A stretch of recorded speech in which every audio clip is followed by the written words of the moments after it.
Welcome, everybody.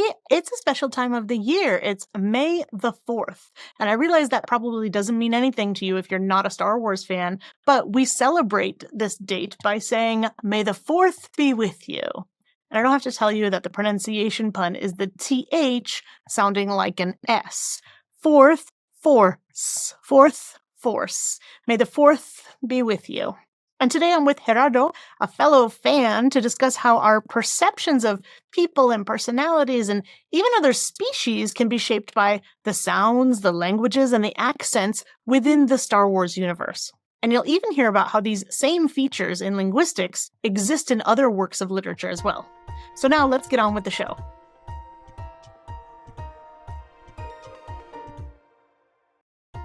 I'm Bianca, your personal American accent coach, and I'm here to help you master an American accent in English because your voice is your choice when it comes to how you sound. I try to release a podcast episode every 2 weeks, and so you should really subscribe to whatever podcast platform you use so that you don't miss the newest episode. And by the way, if you want to see the full video of the episode, it's available at Accent Coach Bianca on YouTube. Now, let's get on with the show.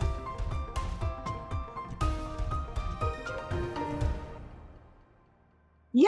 Welcome, everybody. I am here with my new friend, Gerardo, and who's here in Mexico with me. And I just wanted to introduce you guys to him because we have a shared passion. And I know usually our episodes are with maybe teachers or linguists or other people kind of more in the accent field, but this is a special episode because it's for May the 4th. And I think already that's a pun on words. And I asked some friends who knows somebody who's really into this stuff that would like to do a special episode with me? And you volunteered, Gerardo. So why don't I let you introduce yourself to everybody? Just a quick intro, and then we'll get talking about our excellent topics today. Absolutely. Thank you, Bianca. Well, so I am Gerardo. I live in Mexico, as Bianca mentioned, in Guadalajara. Basically, I work on IT.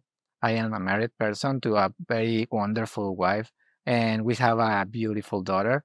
I am also a very big fan of sagas such as Star Wars and Harry Potter and Lord of the Rings.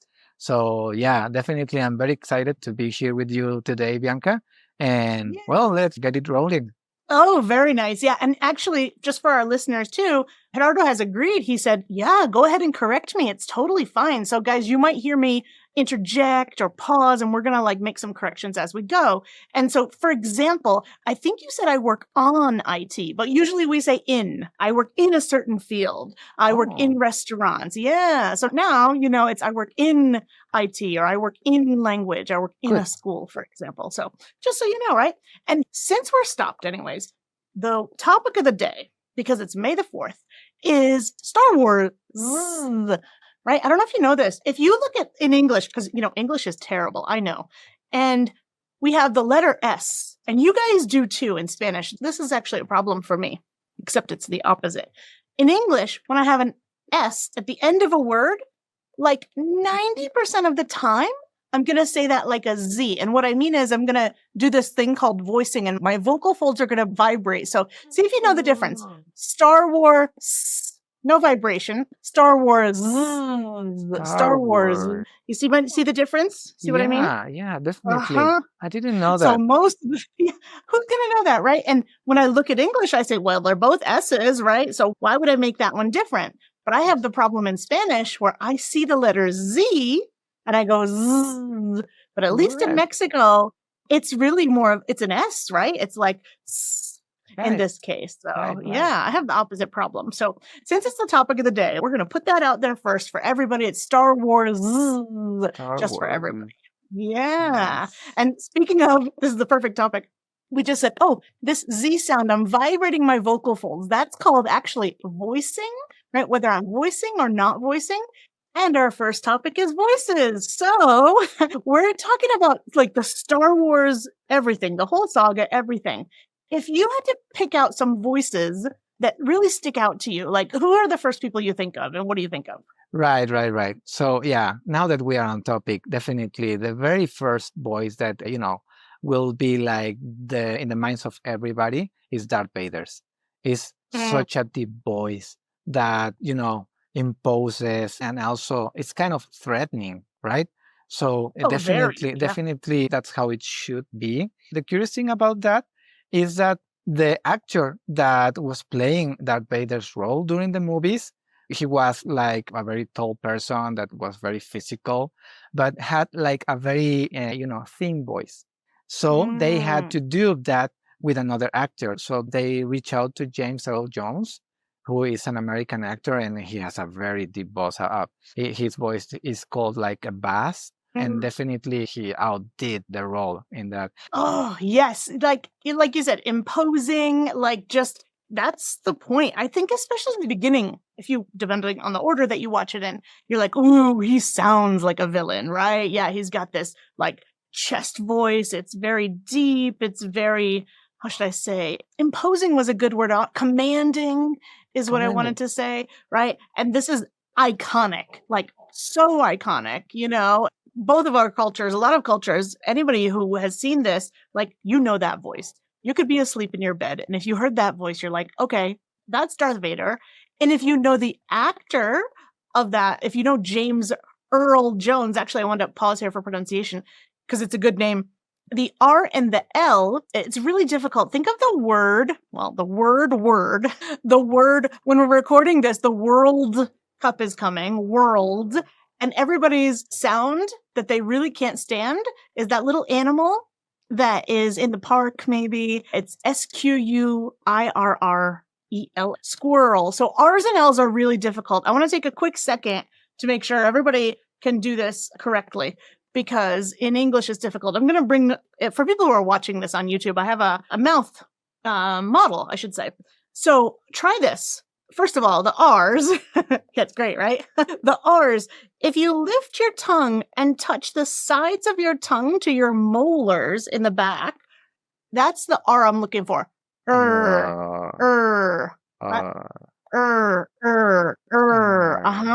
So that's all I need to do. The sides of my tongue are touching the molars. James, How do I do that L? Then, I should keep this here. I take the R, which is back here, and then you know that bump behind your teeth right there? That's where your L is going to go. So it's Earl. Oh, there we go. Earl.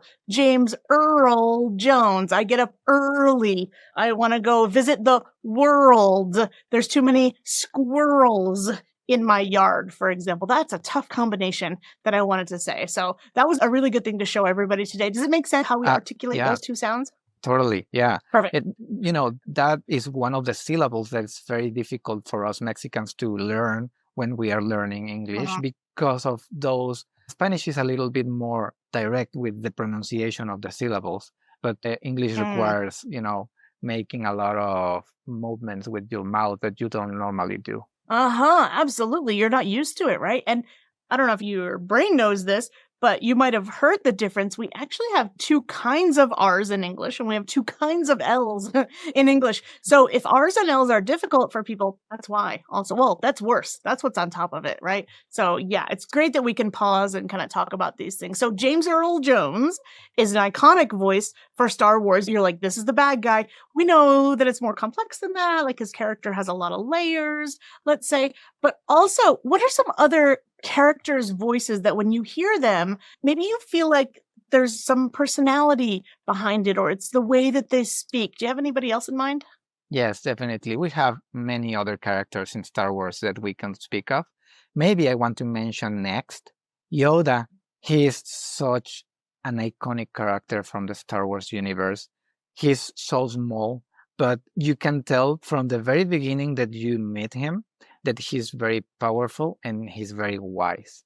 So definitely when you hear him speaking, especially in the episode 5, The Empire Strikes Back, and where Luke meets Yoda for the first time, basically you can tell that the way that he speaks, which is also peculiar because he speaks like in backwards instead of saying.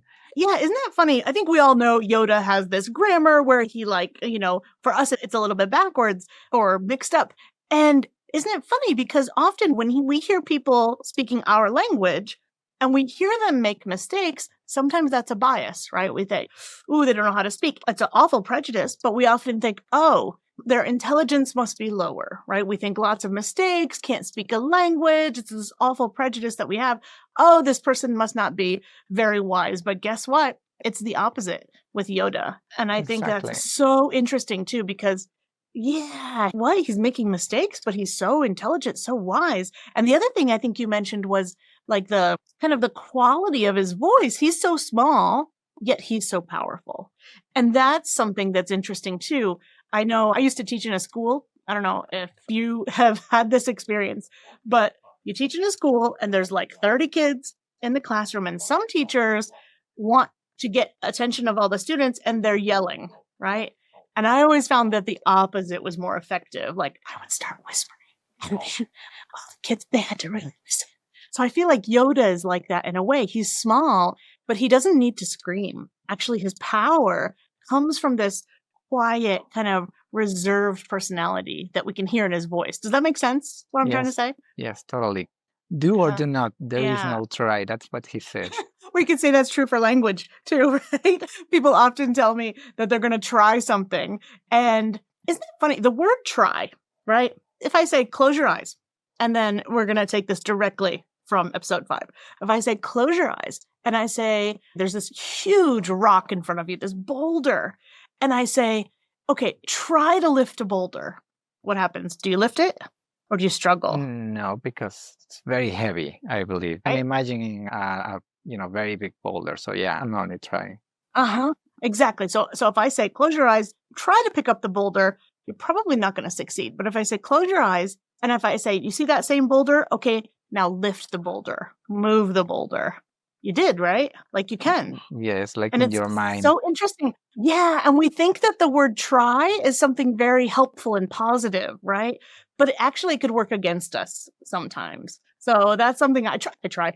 I try not to say try in my classes because I feel like it's hard though. It's hard not to say it because we're so used to it. We grew up with that. But I don't think it's actually very helpful.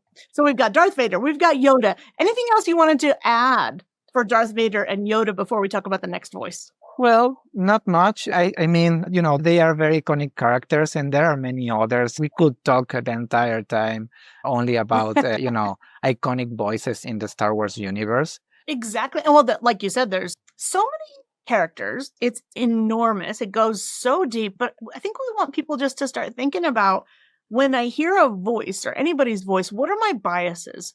What are my prejudices? Right? What do I think when I hear this voice? Or what do I decide without even knowing the person? And by the way, I want to talk about one vocabulary word that's kind of related to languages and accents. So we know the word language. We probably know the word dialect. We know the word accent. Well, there's a word for a single person, an individual's personal way of speaking. We could say it's their personal accent, right? And that's called idiolect. So we're talking about Darth Vader's idiolect, right? Even if my eyes are closed, I'm like, of course that's Darth Vader, right? Like Obi-Wan has his own idiolect, right? Maybe the actor is different, right? But there's still a manner of speaking that kind of tells me this person's character, right? So language and voice. Now, the next thing that we were going to talk about is let's maybe zoom out and we'll talk about languages in movies like The Hobbit, in different sagas, right? In different works of fiction and the languages that are created to be inside those worlds. And we have a word for that. It's called conlang. So it comes from from constructed, and lang from language. So there are languages that the writers or script writers or whoever's creating the world thought, okay, the people, the species, the people that are here, this is how they speak. This is their grammar. This is their vocabulary, right? I'm thinking already of, let's say, Lord of the Rings.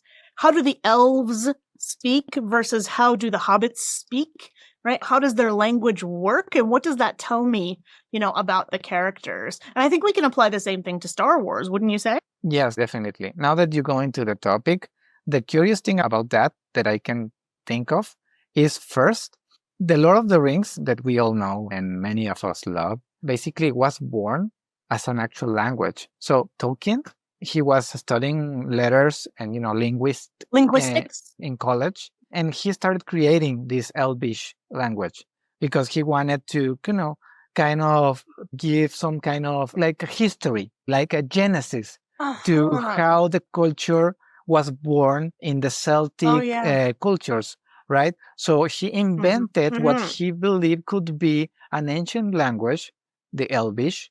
And after he created the language, then he decided to create a story around it.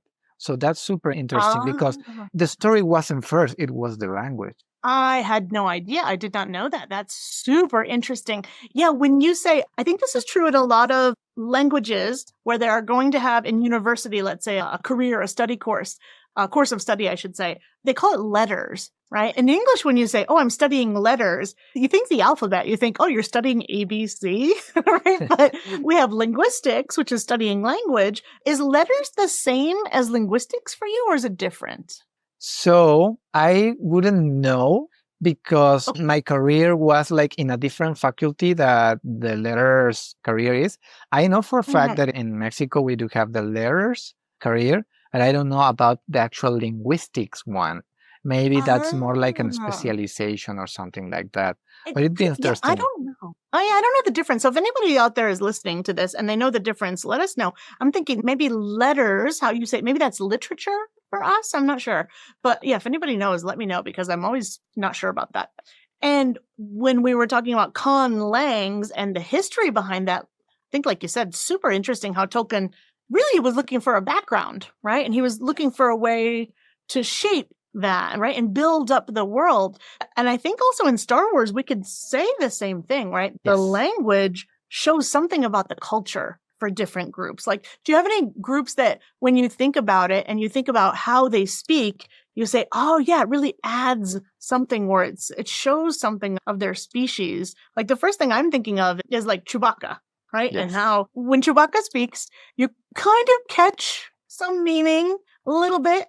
But if Han weren't there to translate, I don't think I would understand that much of what Chewbacca says. But it is very the sound of the language, right? How he speaks, you can say, oh, yeah, I can picture a creature like that speaking like this. Are there other species, let's call them, in Star Wars that where you really identify the language with the people? Yes, yes, yes. This is a very good topic for us to discuss for a few minutes because, yeah. So, what George Lucas intended there to do at the beginning is sometimes when you are watching a Star Wars movie or TV series, the main language will be English because that's George Lucas's language.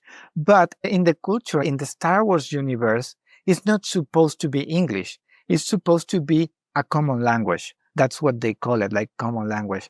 But there are many species and creatures, because that's a very big galaxy, that they don't have the vocal cords or the physiology in them to Mm. use the common language. So they will continue using their own, and the others that can do that, they will accommodate, or they will need translators like C-3PO, who can speak like Mhm. 6 billion languages and dialects, right? That's what Exactly. he says that comes out. And maybe others, like no species, but for example, robots such as R2D2 or BB-8, they will speak in some kind of, it's called binary language, but the actors that do the sounds, they will still provide some kind of personality, some character.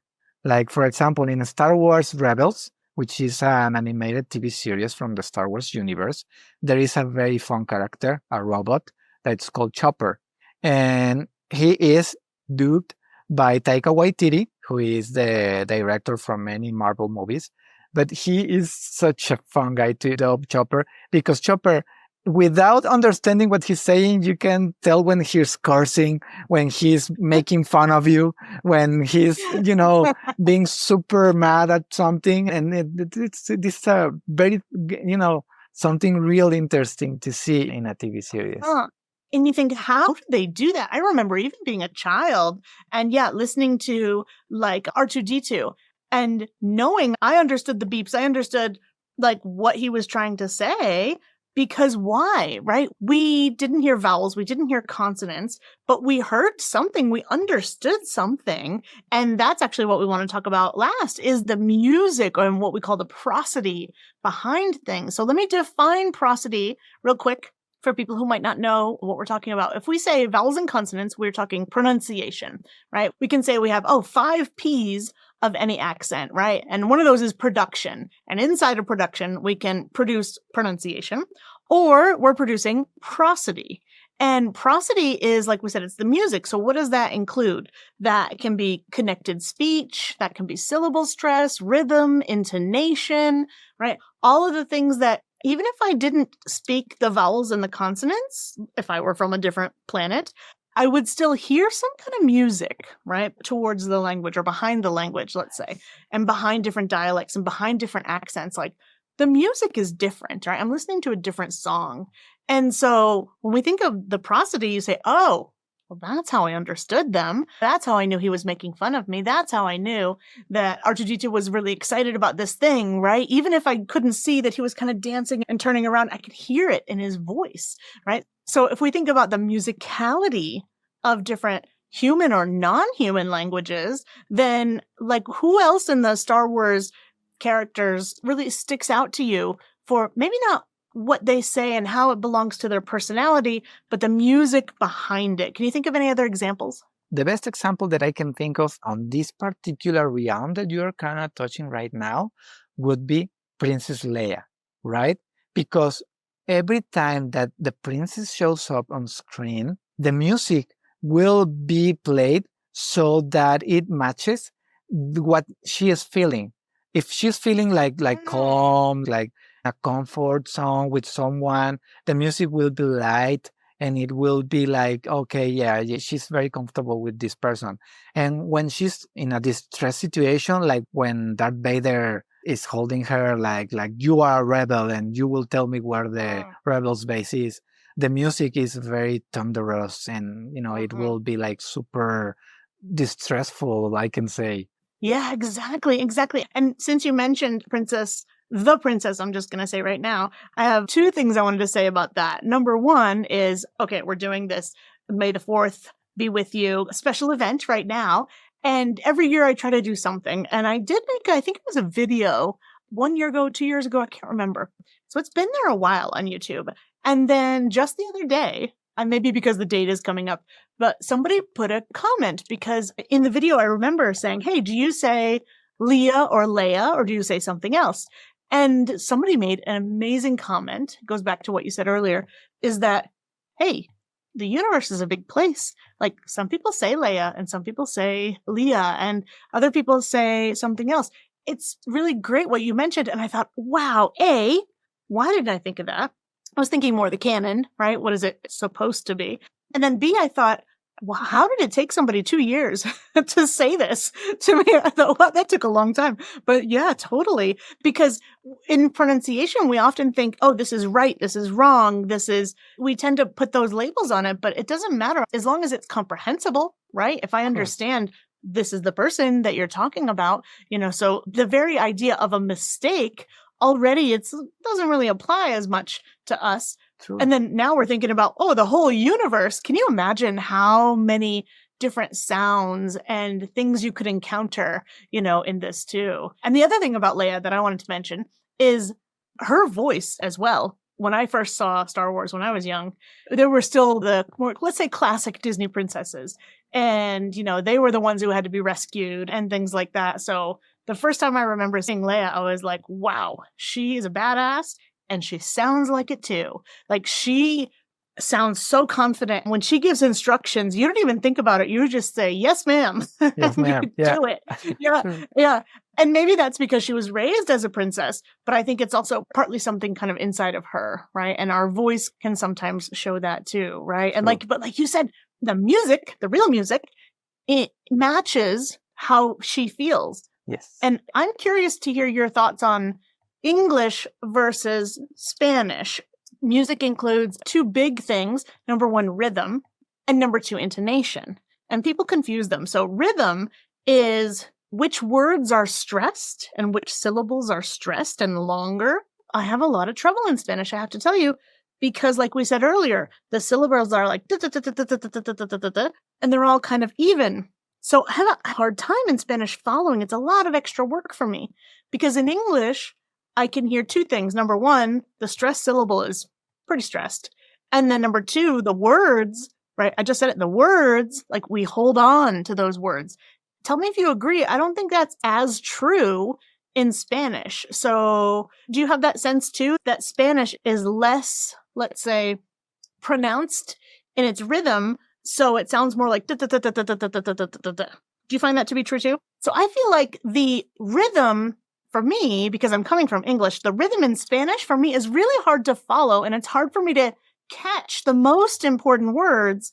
But maybe that's just because English is my first language. Do you have a sense like that? Does that make sense what I'm trying to say? Yeah, I see what you're saying, and I can definitely agree with you, but just partially, right? Because Okay. in Spanish, you definitely get a lot of people that will, speak like plainly. Mm. They will not do a lot of tunes up and ups and downs, and you will be able to understand them if you have enough experience speaking Spanish, right? But for people that comes from a language like English, where you have to be very expressive and you have to really apply the tone to when you want to something to be surprising or something to be small and tiny, right? And in Spanish, we do that more like with children because Mm. we want them to be able to see how the things that we're saying compare to what they are feeling. And if you are using like a very deep voice, they will feel threatened. And if you are Mm. using a very tiny mouse voice, they will feel friendly conversation. But with adults, maybe you can use a plain tone and it will be easy for others to follow. But that actually depends on who you speak to, right? Because some people are definitely more expressive than others. There Mm. will be people that's been to, high school or college or whatever, they will agree with me that they had some teachers that were like, yeah, so math and x2 plus 1. They were talking like, and it was very hard to not falling asleep during that Mhm. class. Next to another teacher who is super expressive, who super like, oh, we can do this in the paintboard and be super Mhm. expressive. And it was a very fun class to have. So yeah, definitely that happens a lot. Yeah. And you said you had a daughter. So I imagine now you're thinking about the voices that you're using because that's really intonation. And intonation usually has two kind of purposes behind it, let's say. Number one is to show the feeling, like you said, right? Oh, this person's angry, right? Or, oh, happy. The other thing that we can do with intonation is we can show our purpose. We can show somebody what I want or what I want you to do, right? So I want to get you to do something, right? I'm going to use a different intonation versus I'm going to tell you a secret. Totally different intonation, right? Totally different. And so when we were talking about Leia, I think I was thinking as well, like you said, the music matches, but I don't think we need it. I think we know when Leia's angry. I think we know when Leia wants this, and we know what she's feeling. We know what she wants, or we know what she wants other people to do. That's something I like about English, actually. Maybe people from other language backgrounds, they might think, oh, you guys are so dramatic. like, calm down. You don't need to be so dramatic. But I think it's more helpful to be more obvious, so I'm not guessing how somebody's feeling. I'm not guessing, what they want. And the thing you said about teachers too, because I used to teach in a classroom, for me, it was always part performance, right? Like there was my me, how I am at home or with my friends. And there was my me on stage in the classroom in front of, like, in this case, it was teenagers. And I think that brings us all the way back to the beginning, actually, is the idea that we are humans. I don't know about other species, but we have different roles, like in your role as father, in your role as employee, in your role as, let's say, husband. And we have different voices that we use. We can use the I'm coaching my daughter now voice. I am using my, I don't know, my boss voice.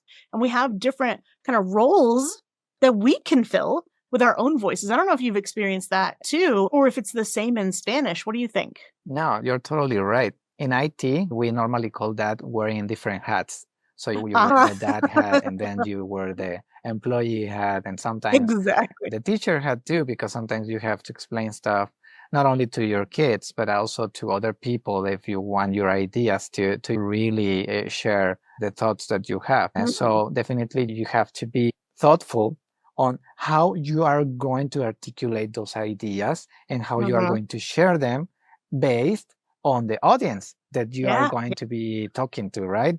If it's colleagues, then you have to make sure that the data that you are providing is correct, but also that you are sharing in a tone that it will be interesting to them, because you are selling your ideas, right?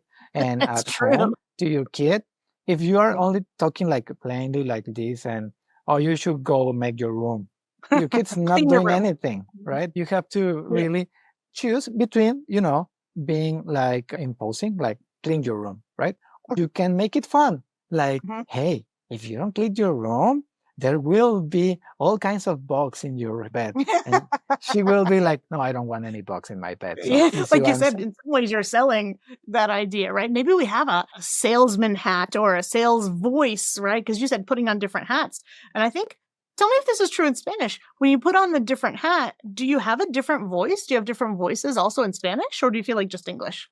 It feels definitely more in English, because what I can tell you about that is even deeper, right? When I am talking English, I am not the self me that when I'm talking in Spanish. People tell me that all the time. Yes. Maybe that's a good thing. Like I've had people tell me maybe they're bilingual enough to where they say, oh, if I'm going to go see my therapist, actually, I'm going to look for one in English. And, it's just easier for me. I feel more detached. I feel like I can talk about these difficult things in kind of a different persona, right? And that's something about language and accent that we don't often get to talk about. It's kind of deep. Maybe sometimes that's a good thing. And other times when you don't feel connected in this other language, there's something missing. I can tell you in Spanish, for example, and in French, I am not nearly as funny as I am in English. It could be language, like I just don't have the words, but often I don't know how to be funny. I don't know how it's going to connect, in that way. There's part of me that's still missing in some of those languages, so that's really interesting what I think you were saying there too.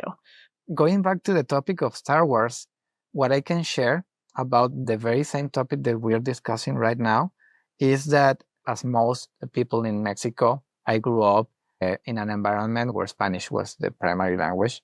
And even though sometimes your parents watch movies in English with subtitles or something like that, it's not that very common. It's Mm, far more common that people around you will watch the mm, movies and TV series dubbed to Spanish, right? yeah. It always felt to me like things were missing. Sometimes there were jokes that were not that funny because they kind of tried to translate them. And sometimes translations are super good, especially with animations like Toy Story and other kinds of movies, but not all the Mhm. time.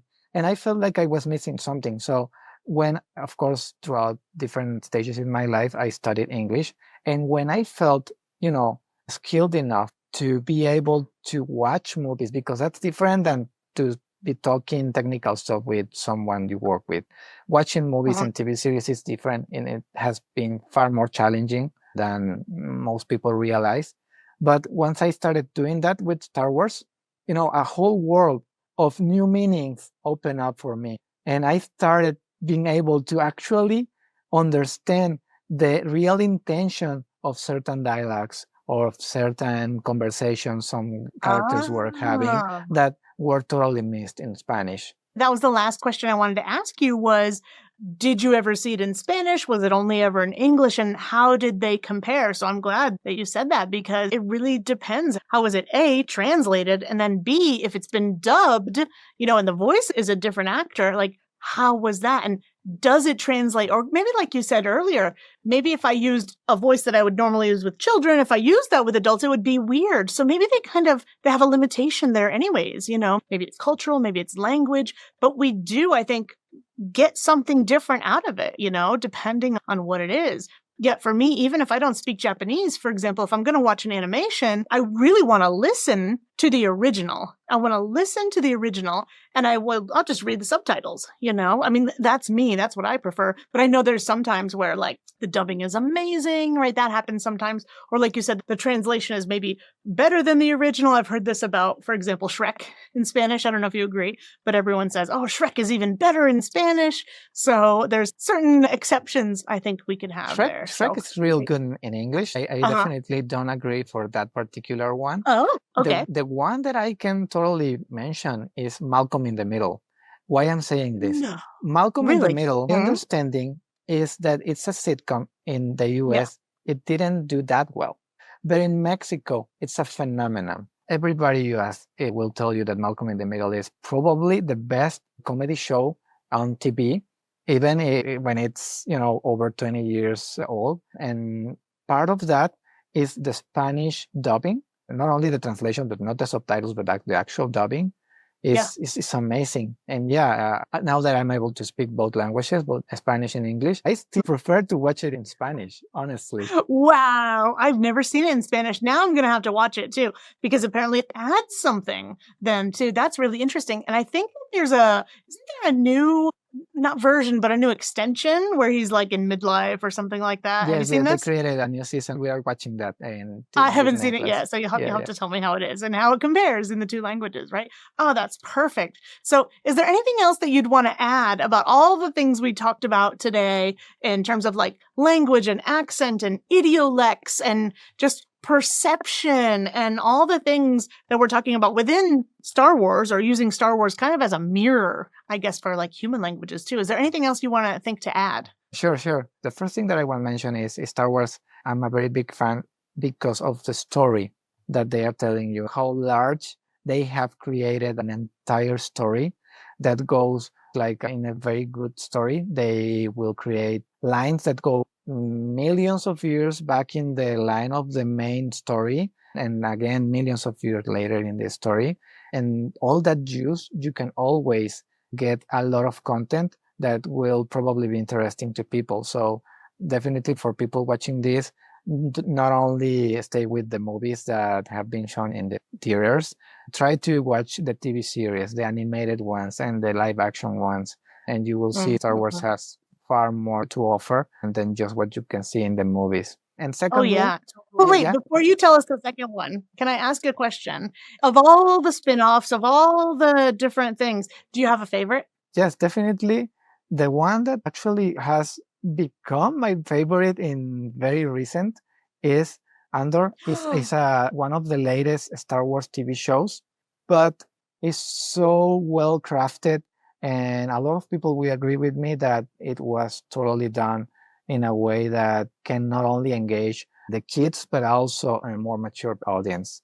That's definitely Yes, my favorite in recent totally years. agree.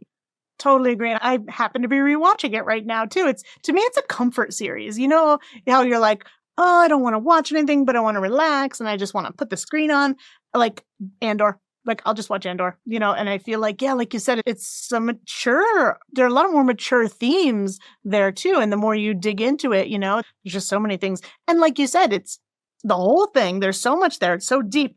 It's all such classic storytelling, right? These are the stories that you mentioned millions of years. I'm sure if we're around for millions of years, like it'll be the same themes, love and loyalty, friendship, and, standing up for what's right and bravery and like all those same themes, they're just, even though it's all the species, I feel like they're very human themes that we always connect to, no matter where it is. So yeah. Yes. And what was the other thing that you wanted to mention? The second thing that I was going to mention is real quick. So for people that are still in the process, like me, honestly, of fine-tuning their English, not only the way that you speak, but also to listen, because sometimes it's hard. It's challenging to be listening to some movies and TV series and maybe other people from other countries. So, when you have struggled with one piece and then you progressed into your language, into your learning process, go back to the one that was challenging originally, and you will probably see that you've improved and that you are now better able to get the real meaning of what it was. Oh, it's so funny you mentioned that, because today I had a meeting with my teachers group, English teachers who want to be like me and they want to be accent coaches. I have a small group that I coach. And we were talking, and one of the people is Russian, and she said, hey, I'm rereading this Russian, novel that we had to read when I was in high school. And she's like, I'm realizing now how much more I'm getting out of it, than I could as a high school student. I just didn't have the maturity. I couldn't catch the subtleties, things like that. That's a really good piece of advice is, guys, go back to things and rewatch them. You're going to catch so much more. Watch them in a different language. You're going to pick up different things, or look and see how is the translation? How is it, do I agree? Would I choose something else, right? We can always squeeze, I think, a little bit more language, out of these things, and can I add a little extra something on there too, if that's okay? All right. Do you mind? All right. You might not agree with me. I get a lot of pushback for this, but I stand by this, right? If English is your first language, like me, if English is a second or a third or another language for you, and you're watching something in whatever the target language is, for me, it's going to be in Spanish. When you're watching it, put on the subtitles, put on the captions, because why wouldn't you use all the extra tools that you have? You might not notice it because it might be happening within your brain. It's not conscious. But let's say spelling. Spelling in English is a nightmare. But if I just have the captions on, maybe I've seen it 1,000 times. And people will often complain and they'll say, oh, but then I'm not watching the thing. I'm just reading the captions. Good. Because you know what? Your brain can often mistake, let's say, steal and still. And if you see those patterns enough, right, that's just an extra tool. It's just strengthening those neural pathways. So since we're on the subject of this, I'm going to just push this out again. Guys, use subtitles, use captions. That's why they're there. Not just when you're scrolling, but when you're watching a movie or a series, So I'm going to kind of end with that because this is, more about language and accent and things like that. So is there anything else that you wanted to say, or should we just say goodbye to everybody for today? Oh, it's been great. Definitely. It's an awesome time and really good topic. So thanks again, Bianca. I really appreciate this time we spent together. Oh, it's great. And I know I have a new friend now, and definitely maybe we can do another podcast episode together because I'm sure that there's other passions that we might have in common too. It's funny, if you go back, guys, if you rewind just a minute, you said something, something, something, One Piece, something. And I thought, oh, are we talking about One Piece now? And for a quick second, I thought we changed subjects. I thought, no, that wasn't the plan. So we could always talk about other series. We could talk about other things from a language and accent kind of point of view. So I'm sure, Gerardo, we'll see each other again soon. But for now, we'll say goodbye. And thank you guys for listening. And we'll see you soon. Bye, everybody. Bye-bye. Thanks, guys. See you soon. Bye.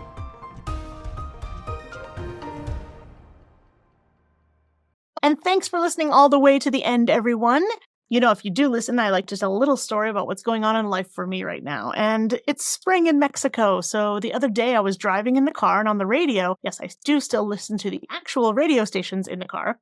Anyways, there was this announcement and it said to be sure to shake out your shoes and your bedding because it's that time of year again when we get scorpions. And I'm from the northeast of the US, where we have spiders and snakes and even rats, but no scorpions. I don't even know what to do when I see one. Do I step on it? Aren't they too fast? I mean, they're pretty aggressive from what I hear. And what would I even do if I got stung? I have no idea. What about my cats? So these days, I'm slightly paranoid about scorpions, but I'll tell you if anything happens. Anyways, if you have a specific topic about accents or pronunciation that you'd like to hear, please let me know and I'll just try to make that a reality. So I'll see you soon in the next episode.